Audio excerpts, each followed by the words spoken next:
Good morning and welcome to Atlantic Television Network at Atlantic Blowouts. This is a syndicated live program of the network featuring chit-chatting, conversation and special interest topics, news, events and stories through correspondence, reports, experts' opinions and stakeholders' analysis.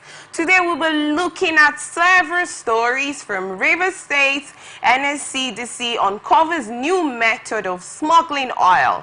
And in Katsina State, CDS receives victims, blames saboteurs. In Bauchi State, we have governor releases 130 million naira for Quran competition. And the presidency, the vice president of the Federal Republic of Nigeria, Shatima, applauds Tinubu's policies.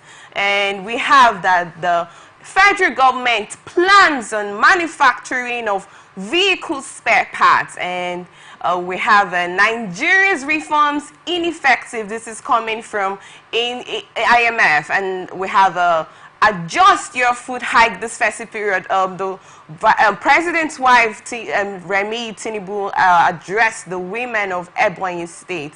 And then lastly, we have from the former president of the Federal Republic of Nigeria, Olusegun Obasanjo, saying that the Nigeria is a failing state. And we will come back, and when we come back, we will introduce an amazing guest we have with us here at the studio. Do stay with us.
Welcome back, and I hope you're having an amazing Sunday. I am actually having an amazing Sunday, and with me here to make this Sunday a beautiful one for all of us is an amazing personality. He is no other than Living Gifting Jamala Esquire. He is a private legal practitioner and convener of the Abuadua Young Professionals for Good Governance.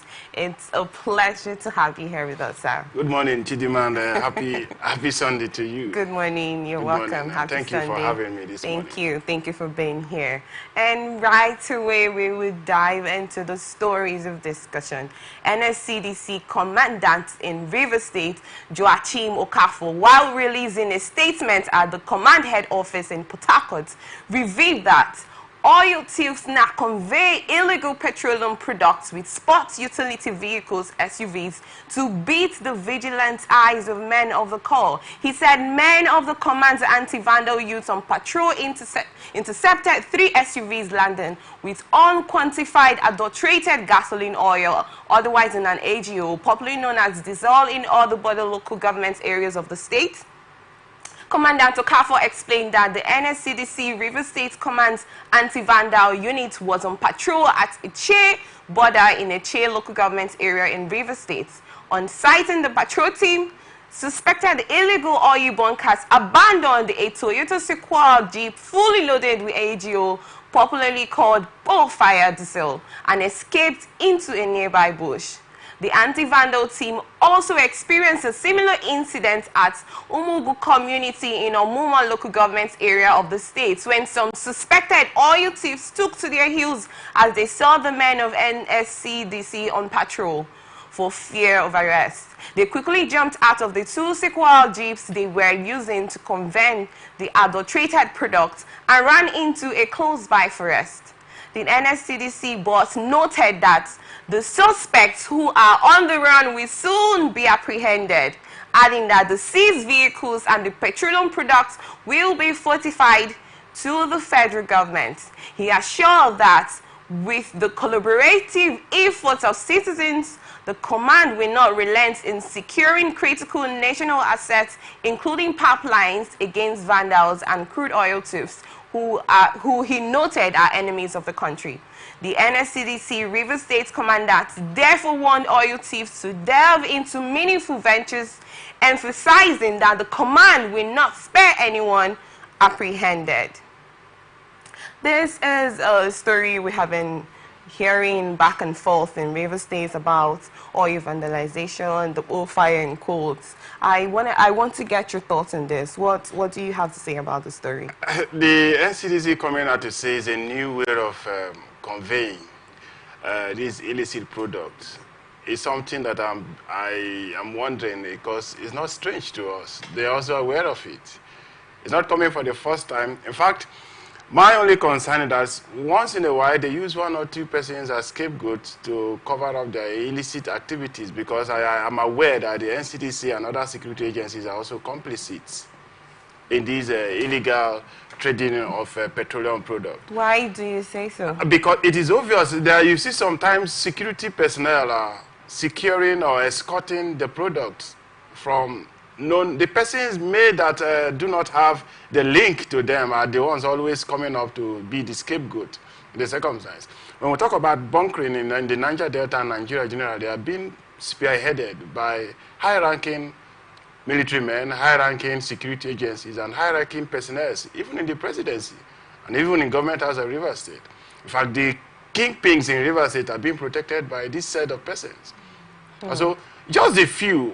The product laden in 2 Sequoia Jeep, what would be the quantity? If you want to compare it with the one taken from the sea, from the ocean, where they are being sold outside Nigeria. So they are just, maybe once in a while, if they are not been seen to be carrying out the activities, they bring up a story. I am not saying that this, the one that happened in Omuma and Iche, may not be true, but I do not think it warrants this publication, because we should be talking about the NCDC and maybe with the Navy. They have apprehended multinational companies, those in cohort with some citizens of Nigeria, stealing the crude from the sea direct. Okay. They have their ship laden with this product, but they move freely, escort it out of Nigeria, they sell it. So what do you expect? It is the smaller boys they are even arresting, not the bigger boys, because the smaller boys do not have what it takes to suppress or to somehow appease them in the process of even allowing them. I travel along the East-West Road almost on a daily basis, and we know what we see. So, in essence, are you trying to say that these officials can be compromised? These officials are always on a daily basis compromised. If I maybe to become a little bit modest, I would have even added from the top commandant. They are compromised on a daily basis, and once they are out of their office going for this assignment, some of them set a target of what they are coming back with. And so if they are unlucky to meet the ones that cannot compromise or do not have the resources to compromise them, these are the ones they come to parade as if they are doing something great. But in all, the fight against illegal bunkering so far has not yielded the much result that we expect. If you look at the amount of money the federal government spent monthly, up to the extent of hiring private security outfits to protect the national. You're surprised why they say they have discovered. There is no discovery here, if you ask me, and that is my candid opinion. They are known. This route of conveying these products are very well known to the security agencies. So it is not a discovering. It is that word per se that I'm querying, not a discovering. It is not coming from the federal government. It is not coming from their own set of people. And therefore, nobody should benefit from it. If we are to give a general thought to it, Nigeria should encourage these boys and see how, during the days of Yemi Osibanjo as the vice president, when he was seen to be acting as the acting president, he came to the Niger Delta, made some very good observations and promises. But yet, upon the arrival of his boss, all those noble ideas were jettisoned. If we can develop modular refineries, in a place like River State can have not less than 10 modular refineries. You go to Bayelsa, you go to Akwa Ibom, you go to Delta, go to Imo State, maybe one or two. If you bring all together, if we can have up to 50 modular refineries, I do not see the need of us relying only on Dangote, when Dangote alone cannot even supply the needs and the demands of Nigerians with respect to petroleum products. But it is a deliberate attempt from the federal government, so they will continue to impoverish and maybe increase the price of the product. Okay, that's a thoughtful analysis of about the smuggling of oil in Rivers State, but we have to move forward to get more opinion from you about different stories we have. And this one we have is coming from the Chief of Defense Staff, General Christopher Musa. He has accused certain individuals of attempting to sabotage the government's efforts to address insecurity in the country. He stated that these unnamed individuals are deliberately attempting to undermine the government's efforts, but vowed they would not succeed. General Musa made these remarks while receiving 55 rescued victims from the National Security Advisor, Nuhu Ribadu, for onward transmission to the Kaduna State government. Victims kidnapped from their homes and farmlands in the Ganam, Sabon Lai, and Gwaga villages of Dan Musa local government area in Katsina State included 35 males and 23 females. They were rescued on 14th November 2024 by troops of the number 1 Division. Speaking at the event, Musa said, "You can see from these people, the women, the children, both girls and boys, and even the little ones. The question is, why would anyone kidnap such vulnerable individuals? These are people barely surviving," he said. Discussing the rescue operation, Musa stressed that no ransom was paid to rescue the victims' release. He also called on Nigerians to support security agencies in the fight against insecurity. He said, "This was a joint effort achieved through non-kinetic means. No money was paid to secure their freedom." The national coordinator of the National Counter-Terrorism Center, Major General Adamu Laka, revealed that preliminary investigations indicated the victims were kidnapped by suspected armed bandits under the command of a notorious leader known as Jan Bros. He explained, during the kidnapping, the victims were forced to trek hundreds of kilometers to the thick forest of Bini in Kwari.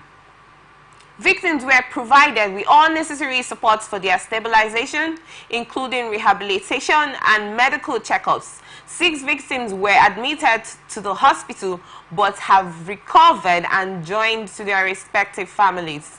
The Chief of Staff to the Kaduna State Governor, Sani Limakila, expressed gratitude to the security agencies and urged all Nigerians to cooperate with them to bring an end to kidnapping and other forms of insecurity.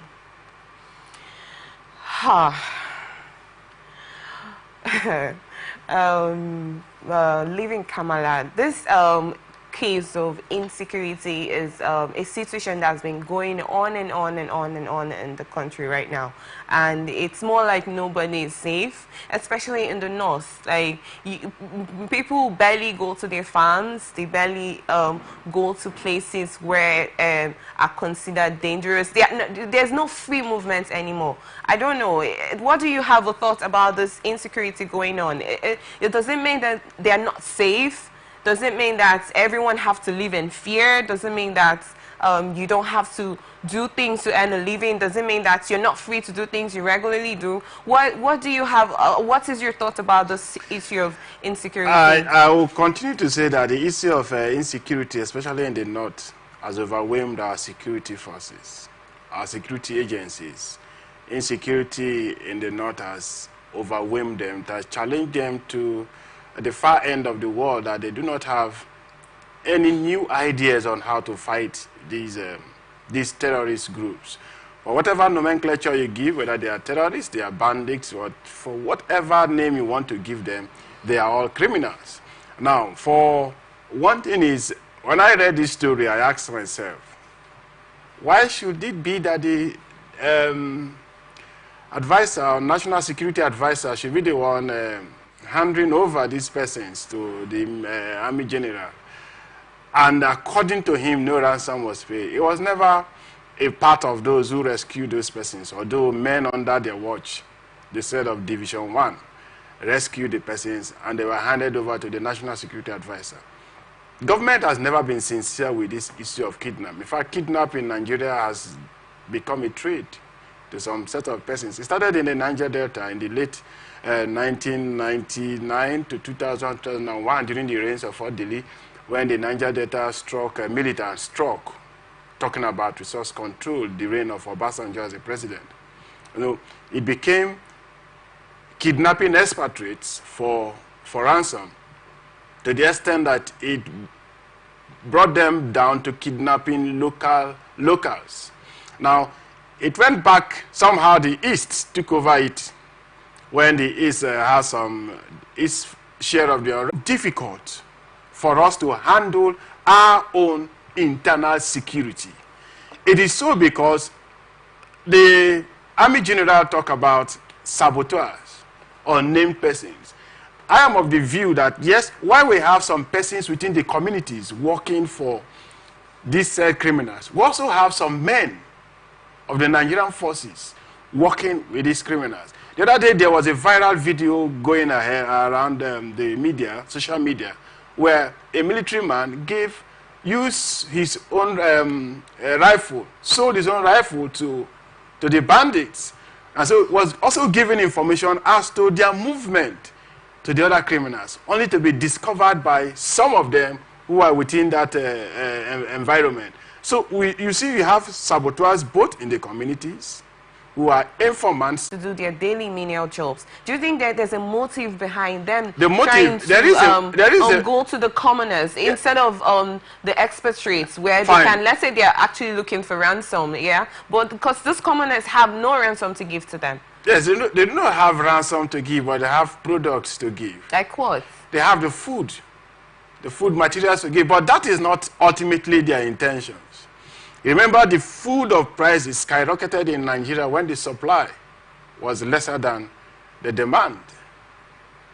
Once the demand is higher than the supply, I don't know if you did economics, then you should be expecting inflation. Now, we do not, the northern part of Nigeria has always been the food hub, the food baskets of Nigeria. Now, a cut in the supply just for a day will affect the entire nation. And so one of the reasons why these security men have targeted the farmers is to cut the food supply chain in Nigeria. And that is why you see the farmers, the persons are saying, we cannot even go to our farms to make preparations for the next harvest. And if there is no harvest, how do we then supply? Does it mean that the Chief of Defense Staff is actually right when he said there are saboteurs, there are individuals that are behind the scene sponsoring these bandits to do this, to stop for this criminality to have lasted this while, there are strong forces. They are behind the scenes sponsoring the country to... It is not my job. It is not my job to fish out those persons. It is the job of the security to do so. And so if he's saying they are named, he should name them. Remember the last previous government where there was this former minister for defense also talking about giving out the names of sponsors. They said we have. And all through the period till that government went down by way of a lapse of time, nobody mentioned a single person that this is one of the sponsors of Boko Haram. Nobody. So we must learn how to, if you are trying to put up a fire and you do not go to the root where the fire is coming from, and you're putting off the flames up, the fire will continue, right? So that's exactly what the military should do. These persons have so grown to the extent of challenging the territorial integrity of Nigeria. They are well prepared, they are well armed. Who are the sponsors? Is it local? Do they have a local sponsor or international sponsor? And once that is called, we were told in some places they use helicopter in supplying arms to bandits in the forest. Before an organization will secure the services of an helicopter, a chopper, to supply a product, it is not an ordinary man like you and I. So it is the work of the security agencies to look down. Who are those trying to frustrate the growth of Nigeria by way of causing insecurity all over? And until that is done, we'll continue to have the days of Buhari. Buhari spent trillions of naira on trying to curb insecurity. But what was the benefit? Today we still cry insecurity everywhere. We should grow past this stage where we should be accountable for every kobo released by way of curbing insecurity. Until that is done, we cannot see a secure society. And we are deteriorating on a daily basis. Oh, thank you on your thoughts. But I have a question to ask you. We hear of cases that most of these terrorists, most of these bandits, they have derived a new means of getting recruiting. What's the word? Like we're talking new members online. Yes. And I actually wanted to ask, does it mean that this bandits, this terrorists are learned people that are computer literate? Because we used to think that, oh, most of these bandits, most of these terrorists are the ones with the camouflage, with the marks on their face and with their ammunition in the forest. But from the whole story and everything, and then talking about the importation of ammunition with helicopter, that because they are marks, it is only those that are educated that will even decide to cover their identity. The uneducated has no fear about what his identity will do to him tomorrow. Now, yes, if you look at the North, there is, without prejudice to the Northern people, there is a high level of illiteracy by way of, look at these Amajiris. Now, there are also educated, very brilliant fellows. In fact, during my stays in the school, in the law school, My best friends were the Northerners. Very bright, brilliant guys. So if there are a mixture of intelligent ones, and I believe the intelligent ones are the ones who plan out these processes for them, give them the information. I have seen in several places where once a youth and a child is kidnapped, in the next few minutes, the person is trained on how to use a gun. That if you are given an AK-47 today, you will not be able to use it. But a child of 6 years, 7 years, is trained within 2-3 days on how to use it. So they are well trained. It could be some persons who were sent outside to go and learn it by way of coming back to train others. And so if they cannot be operating in the manner that they have been doing, trying to surpass the intelligence of a national security, like that of the Nigerian Army and others, DSS put together, they must have gone through some level of training and also go through retraining, because they seem to have every form of technological knowledge of what is presently at the domain of the Nigerian security forces, and so on how to beat them in their own intelligence. So they are trained. So what do you think the military force can do? What do you think can be done to curb this insecurity in the country? What the military forces and the Nigerian government needs to do is, can they trace back the root of how Boko Haram came into Nigeria? It started during the last days of President Obasanjo. Became known, prominent during the days of Goodluck Jonathan. What was the root cause of that problem? Who were those that spearheaded it? Some of them are in governance, presently in government. So if government want to be sincere about how to end insecurity, because on a lighter thought, these security agencies too have seen it as the existence of, but who can bring it to the barest minimum. No society, even in the countries we call advanced countries, that there is no form of insecurity, but the ability to tackle it upon arrival is what makes them better than us. Okay, so security personnel have to come to a state where they are able to look inward and curtail this insecurity situation in the country.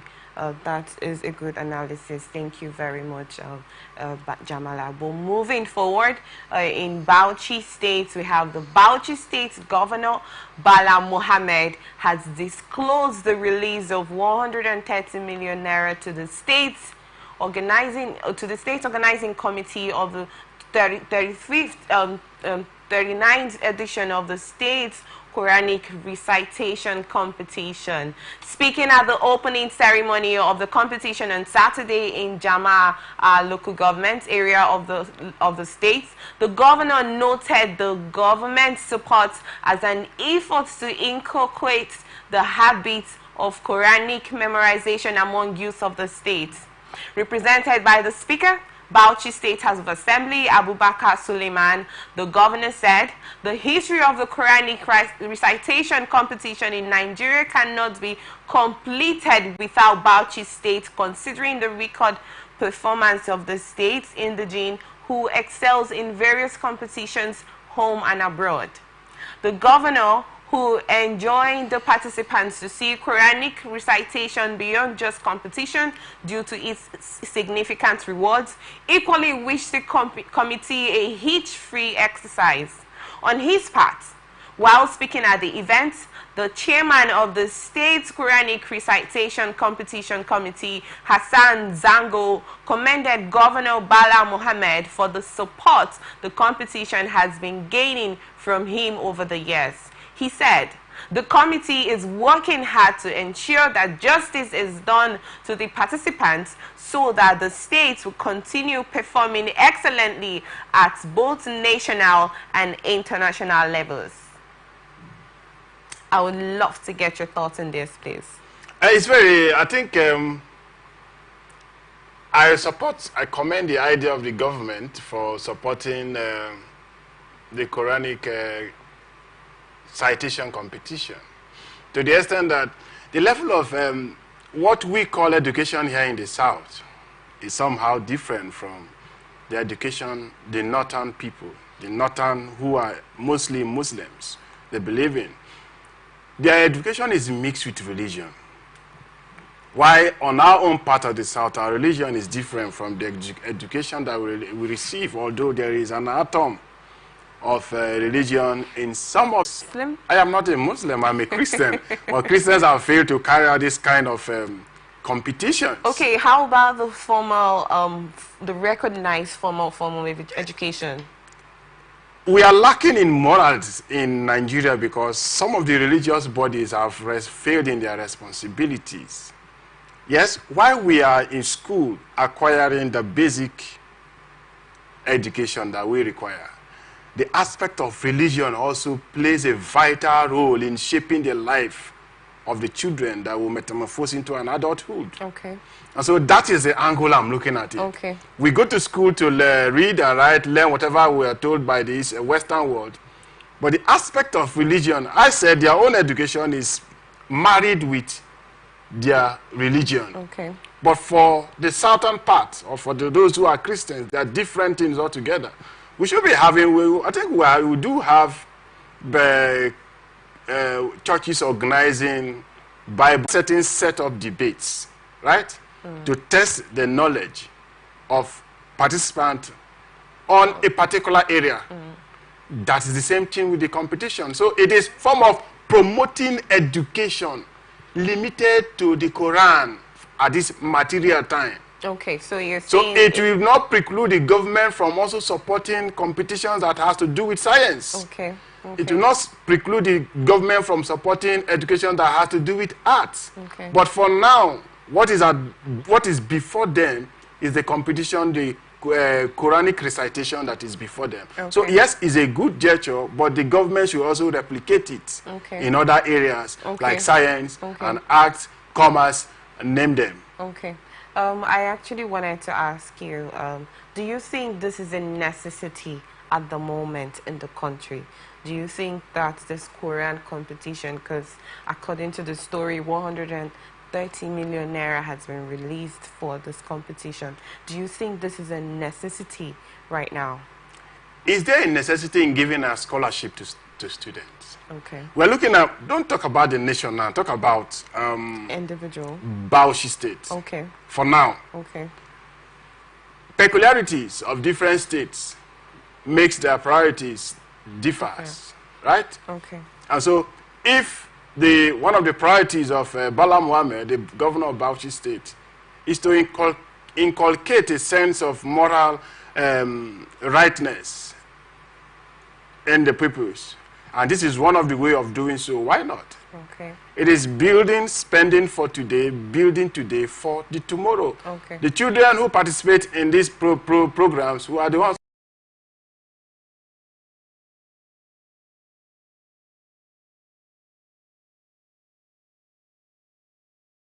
them to give you that society that we all dream about. Okay. I will say it with all sense of responsibility that is a good one, and we should think, because we think differently in the name of religion, then it is wrong. No. Tomorrow, if a church comes out, our governor the other day donated how many million to churches? Donated 200 million to one church. Right? Is it better than this one that will affect directly to the lives of the younger ones? It's not. So if you look at it in that way, then you support the idea and tell them to be noble, but it should not be restricted to this particular gesture. It should move from Quran to science, to art, to commerce, to entrepreneurship, but develop he or herself. Okay. That is what I want to believe, because it will not end just organizing the program. Once you organize a program and a winner has been identified, it behooves on the government to also support that winner to attain the highest level of that particular field. Okay. Thank you very much. And stay with us on this show where we'll go on a short break. And when we return, we would continue with the stories.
Welcome back to Atn Sunday, and the next story we have here with us is coming from the Vice President Kashim Shettima.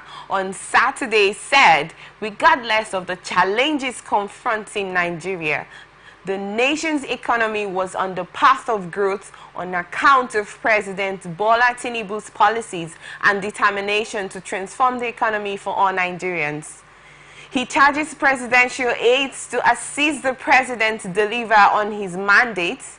Senator Shettima stated this in Abuja during a one-day retreat for presidential aides and heads of units in his office. Addressing participants at the retreat, the VP, in a statement by his spokesman Stanley Nkwocha, stated, President Bola Ahmed Tinubu is determined to change the fortunes of the nation. We all want to bequeath to the younger generation a united and progressive country. Accordingly, the Vice President urged all aides in the presidency to synergize more and work harder in helping the president to deliver on his mandates. The country is greater than all of us. I urge you, let's work as a team and as a family. Yes, the economy has and is experiencing challenges, but we have turned the corner. As of now, we are producing 1.8 million barrels of oil per day. The economy is on an upward trajectory, and I believe in the new year, the economy will grow in leaps and bounds.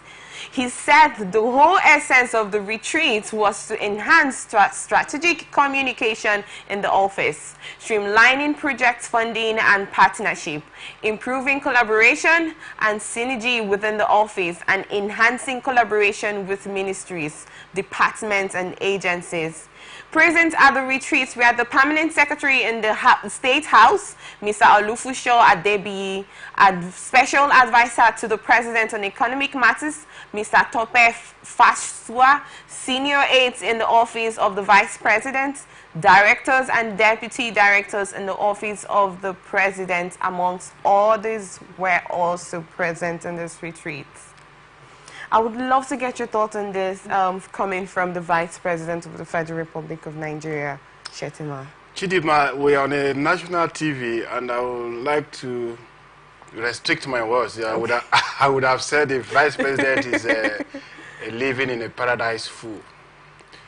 To issue other statement at this immaterial time is somehow like insulting to the sensibility of Nigerians. Maybe because he lives in the presidency, lives in Aso Rock. The 4 walls of Aso Rock are not within the nation, the precincts of Nigeria. So maybe that's why he's making those statements. I don't know how the trajectory had changed. They came in May 29, 2023, a year, some months now. The woes of Nigeria has been moving from better to worse. We cannot say 29th of May last year, this year's May 29th was better. Look at the exchange rates. Today, Nigerians are scared of going to buy home appliances. Anything that the use of dollar, Nigerians are scared. In fact, if you are using a phone, no matter how small, you guard it with so jealously that a simple scratch on it, you will not be able to afford to change the screen. And so that is the kind of economy that our Vice President is telling us is striving. The harsh decisions of Mr. President turned the economic situations around for the negative, to the extent that while he's living in with his ego not to reverse some of those decisions, he lacked the solutions to the problems. The problems that the presidency created, they lack solutions to it.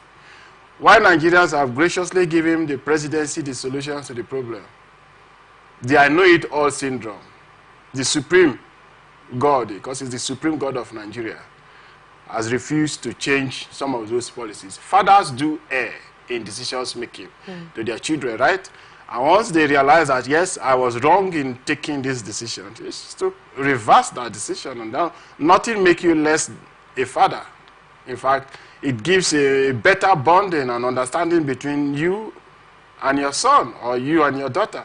If the president in May 29th, value of the naira now, in 2000 and during the reigns of Goodluck Jonathan, our budget never exceeded 11 trillion.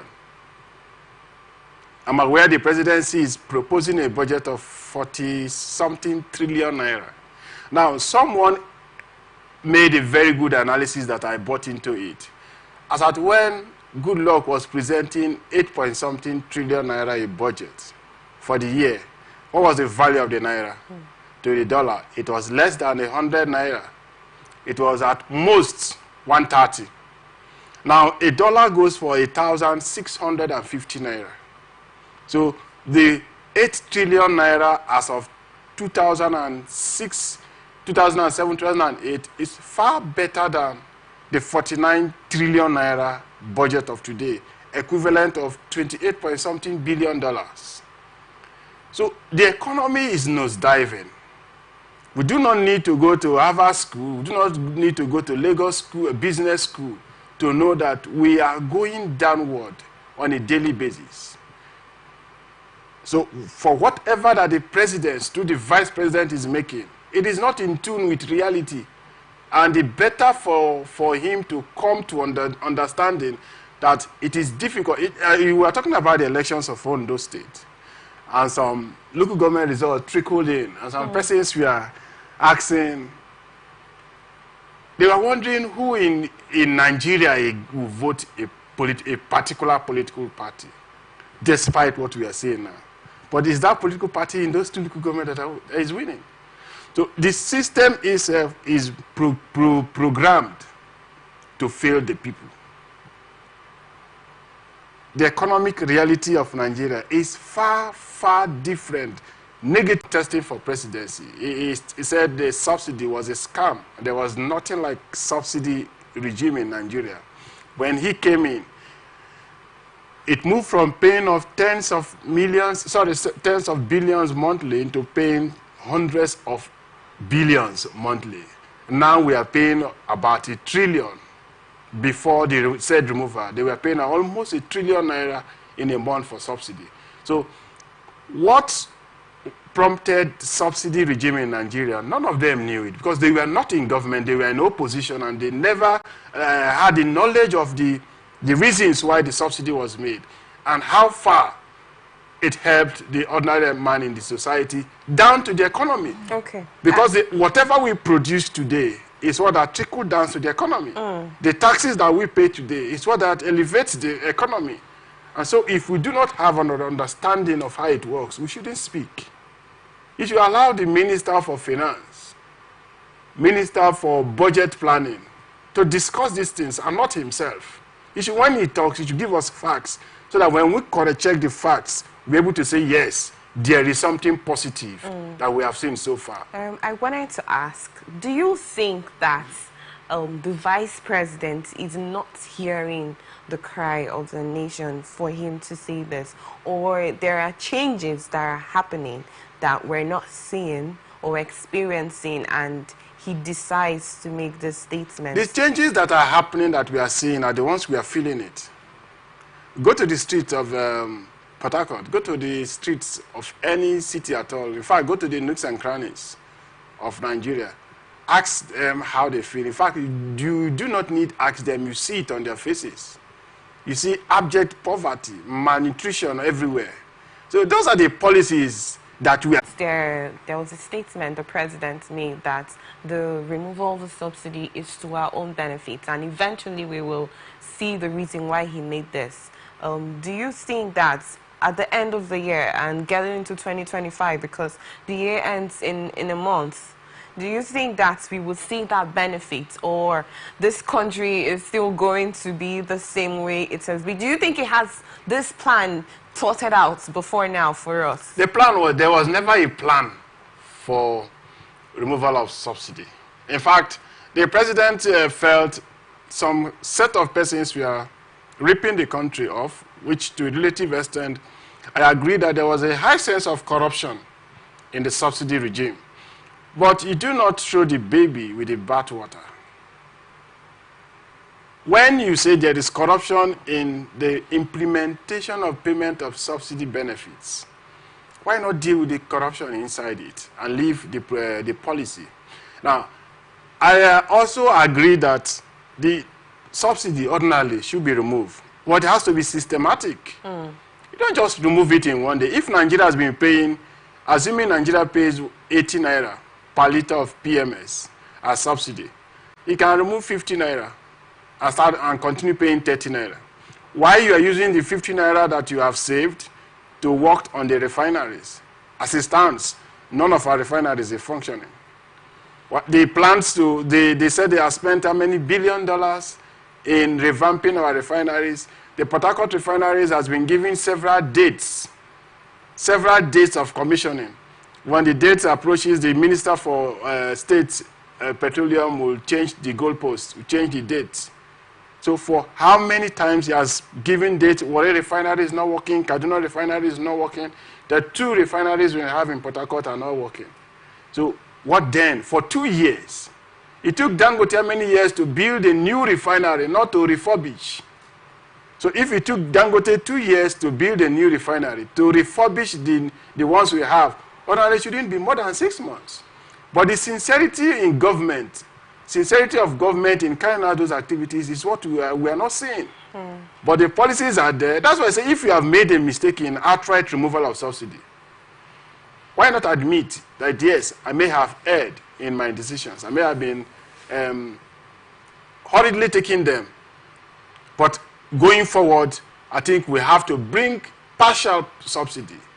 So if we bring petroleum product down, everything about the livelihood of citizens will change. Okay. It is a petroleum product that increased from 140 naira, 185 naira to 1,300 that has made us to feel the way we are feeling. And Development Council says it has put in place the necessary structures and frameworks to begin the manufacturing of 10 essential vehicle spare parts locally. It said this move will help reduce the country's dependence on spare parts imports, which currently gulps $1 billion annually.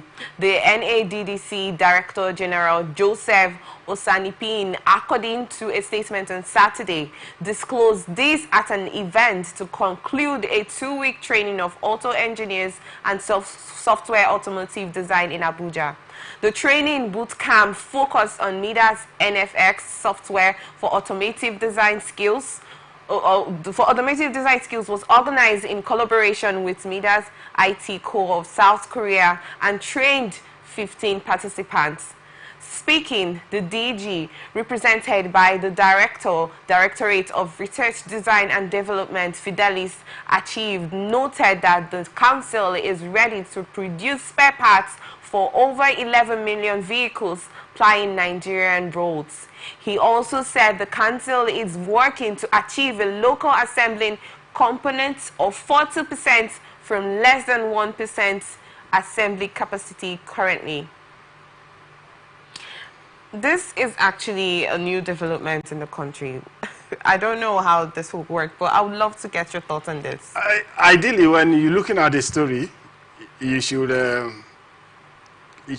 give a standing ovation to whoever that has done that. You should clap for them. You should celebrate them. But this is Nigeria. Nigeria has never been good into business management of issues of factories of this nature. Where is the Ajaokuta steel? Where is the textile steel factories? Can you give me a factory owned by Nigeria that is functioning? So I would have thought that government should ordinarily support the likes of innocent private individuals. Even they said Dangote has also ventured into car assembling in Nigeria. So why not government partner with these persons to see how, yes, if these things are manufactured down here in Nigeria, the cost of maintaining the cars will reduce, and it will, the demand for dollar, bringing them to Nigeria, will also reduce. But I see a problem. It's not about setting up. It's about sustaining it. Do we have the capacity to sustain? Do we have the political will to sustain this noble development? if we do we have persons, you know, when government comes, when government goes, another comes in, jettisons some of the policies of the previous government. Don't you think it's going to be one of those policies that the next coming government will jettison, and what becomes the billions of naira or dollars that will be spent into creating this particular project? So yes, it is good on one hand, but I do not see Nigeria as a nation being able to cater for it, building it to the extent I can be competitive with international standard. But I think Nigeria should rather collaborate with private individuals who are already within the system. And a little what they will need to establish, 50% of it, if a private partnership is brought into it, it will be a very noble idea to be celebrated by Nigerians, and it will turn the aspect of the economy with respect to this field very, very noble for Nigerians. Thank you for your analysis on that. But what if there are plans that have been, like, the federal government have, like it states, they already have? So bringing it into reality will become a different ballgame. And like I said, Nigeria has never been a good manager of business. So yes, I will give credit to whoever that has introduced this proposal. It's a nice one, but with the way Nigeria has been practicing its activities, business organizations, do we think Nigeria will be able to carry out, sustain this project? If it is a public-private partnership agreement, as the 3 Ps, they would have stated so. But from all that you read out, there is no indication as to whether they are in plans with private persons.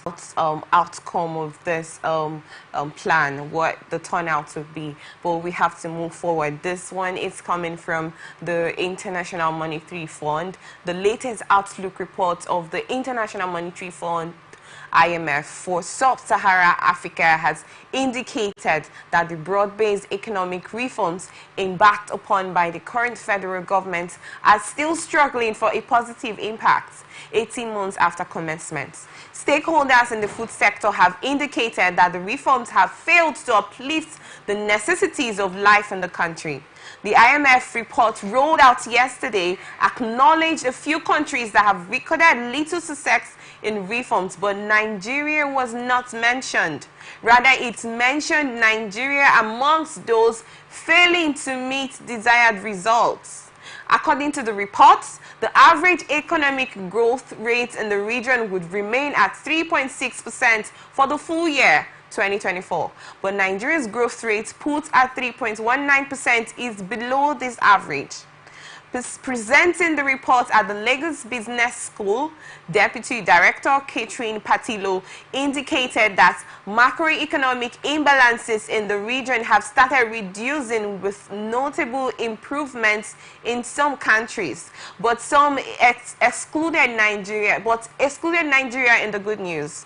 She stated, more than 2/3 of countries have undertaken fiscal consolidation, but the median primary balance is expected to narrow by 0.7 percentage points alone in 2024.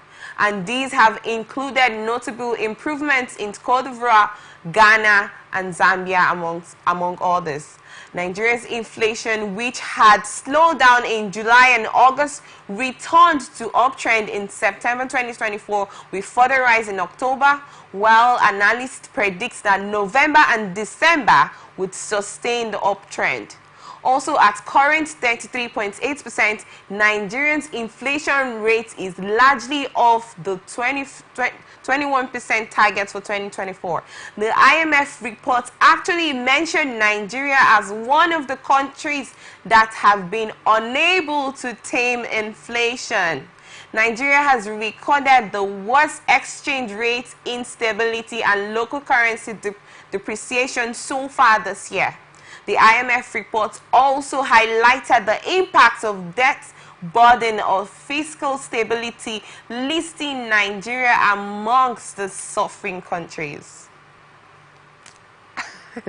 This is, I'm not going to be emotional about this because I am a Nigerian. I'm not going to show my emotions, but this is a thought for concern. But I would love to get your honest thoughts about this. If you don't want to be emotional about it, I have the right to be emotional about it. So I want us to take our minds back to one of the earlier statement credited to Shetima, the IMF, that some weeks ago came out to say that President Tinubu has been implementing most of the policies recommended by IMF, and therefore Nigeria is on the path to achieving economic greatness.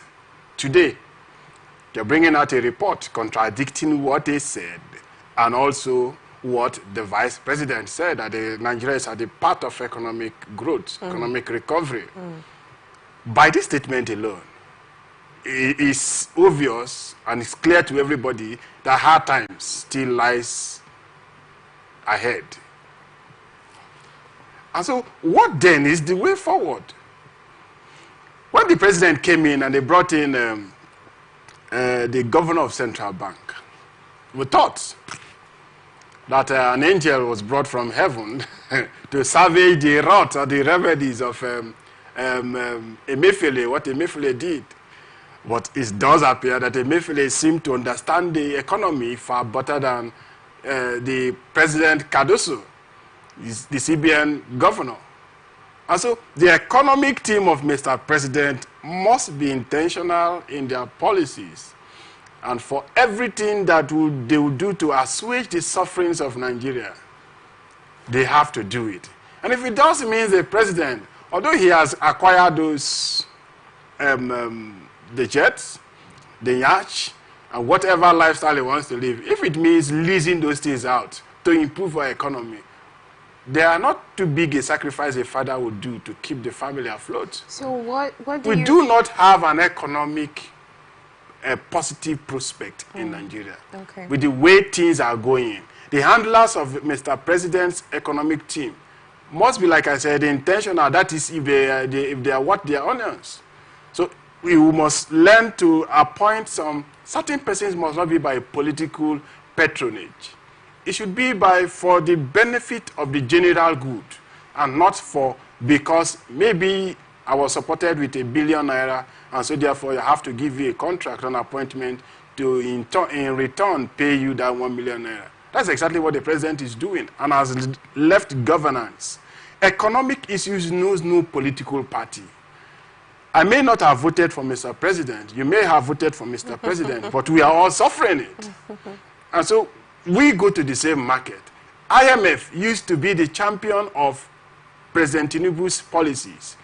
They were the one praising him, and today they are giving a very damning negative report about the economic prospect of the president. And it's something that the vice president should also read. But tomorrow they will bring political colorations and say these statements, this report were sponsored. But remember, like I said in the last story, the vice president never gave us statistics as to make us draw a good conclusion. The premise that he started was never to give us an idea of what the conclusion will look like. We need statistics, we need facts to buttress for whatever good economic policies that the president may have in mind, or that the good economic policies, the decisions the president may have taken. We need facts to buttress it. What do you think the president have to put? What move? What move? Let me say, what plan do you think the president have to put in place? Do you think there's something that he is not doing right for? Okay, yeah, we have to look back at the subsidy removal can also affect it, you know. But do you think there's something that has not been put in place that has affected the economic reform of the country? If you look at China, how China grew to become one of the world economic headquarters, is that China based their consumption on local base. The presidents introduced what they call a conversion of PMS prepared vehicle into CNGs, But the presidency is not using it. In fact, that conversion ordinarily should have started from the presidency, compelling all ministers, every appointee of government, every government agencies, ministries and parastatals to do so. But they're only compelling labor, the poor man on the street, to convert their Beetle, their smaller cars, into, rather than using fuel that is lesser than buying PMS.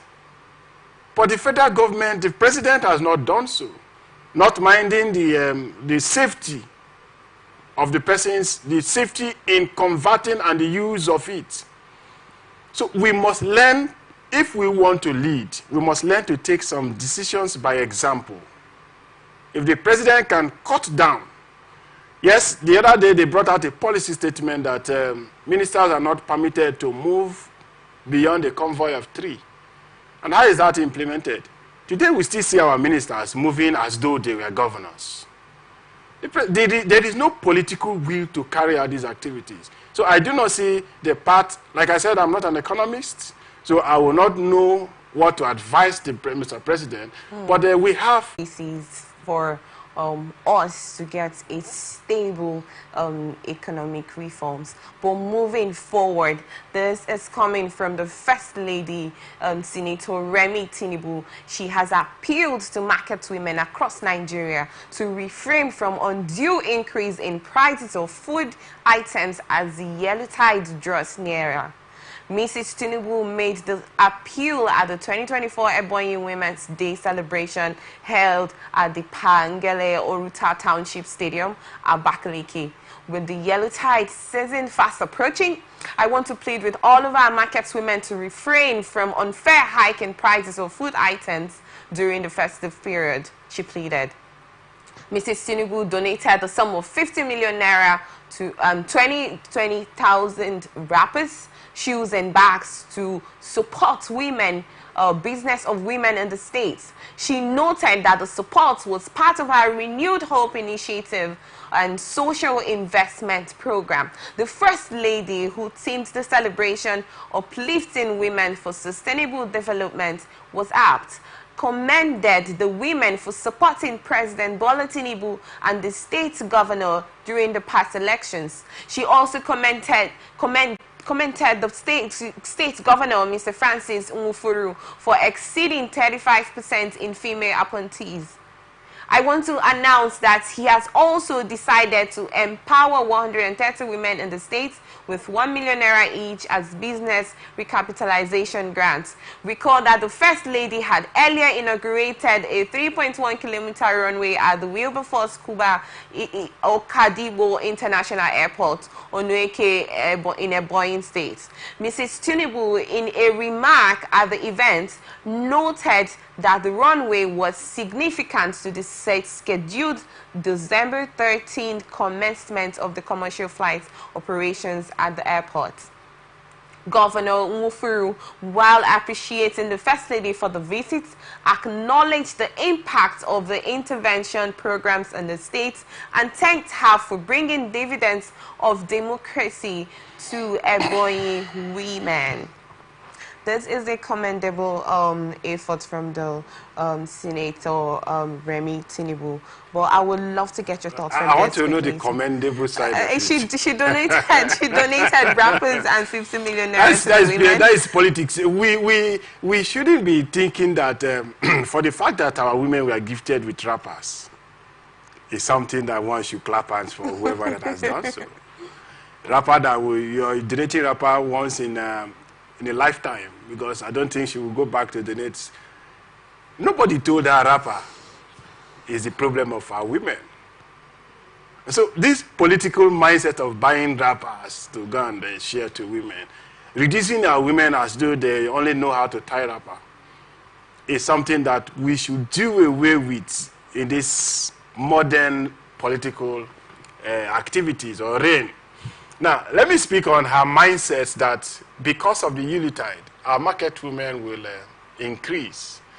Increase of foodstuffs to relative extent is not, yes, while activities may propel a slight increase, the costs the market cost is not determined by these market women. Now, what are the things that will make market women, assuming you trade in Mbiama market, and you go to Mbiama to buy goods to sell, those that sell plantain, banana in Port Harcourt. From Mbiama, the outskirts of Port Harcourt to Port Harcourt here is about 45 minutes drive. Do you know the cost to bring a bunch of plantain from Mbiama to take it to the vehicle, the car, to Port Harcourt? Those are the things that will preempt the final costs when the market woman is selling here in Port Harcourt. So it is not truly or completely the season that determines the price. Yes, some mischievous business people will also use the season to make some unreasonable increases. But the market forces determines the prices of these things. And government ordinarily should be the regulator of these prices.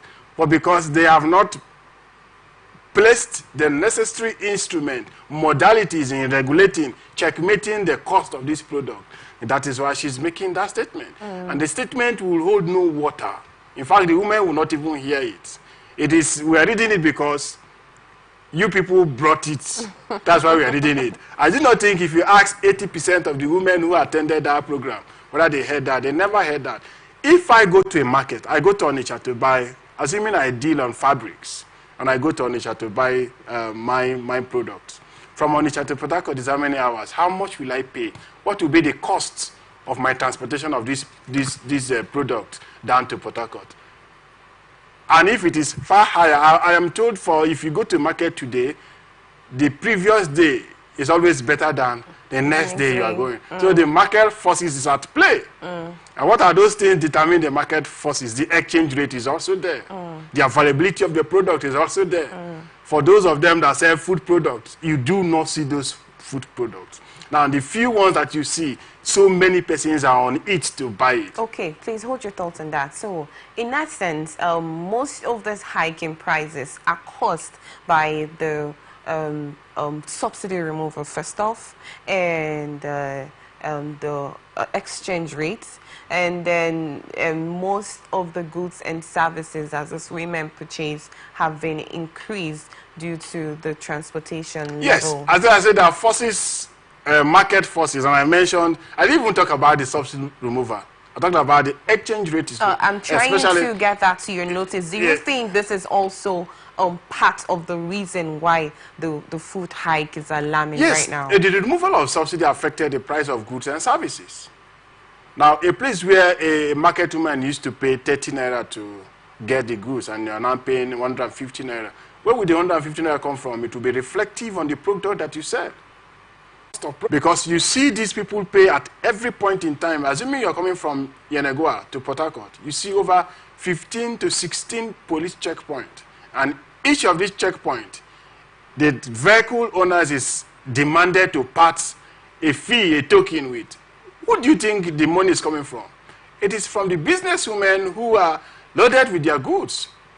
So yes, it is good for this kind of appeal to be made, but the government has a serious responsibility into seeing how the food of first, there should be the availability of these goods, and to let the price be regulated from source. Don't come to the market, Choba market, to regulate price. Regulate from where the Choba women are buying directly, from the factories, from the warehouses. That is where you regulate the price. Once that is done, it will trickle down to this. Investments in sectors like healthcare, education, and social welfare. He said, Nigeria's situation, as we can see and understand, is bad. The more the immorality and corruption of a nation, the more the nation sinks into chaos. Security, conflicts, discord, division, disunity, depression, youth restiveness, confusion, violence, and underdevelopment. The Nigerian problem is the unwillingness or inability of its leaders to rise to the responsibility, to the challenge of personal example, which are the hallmark of true leadership. What is happening in Nigeria right now? before our very eyes is a state capture, he said. The purchase of national assets by political elites and their family members at bargain prices, the allocation of national resources, minerals, land, and even human resources to local, regional, and international actors. It must be prohibited and prevented through local and international laws. These were the words of the former president of Nigeria, Olusegun Obasanjo. We have been talking from the beginning of the stories, from where we started. We have been talking about the hardship in the country, the reforms, the low economic value, the economic crisis, and all of that. And this is also from IMF. We had where it says that the reform is ineffective, and we also now have where Olusegun Obasanjo has stated that the country is a failing nation. Does it mean that this is something that, I don't know, that cannot be contained? Like, what is your thoughts on this?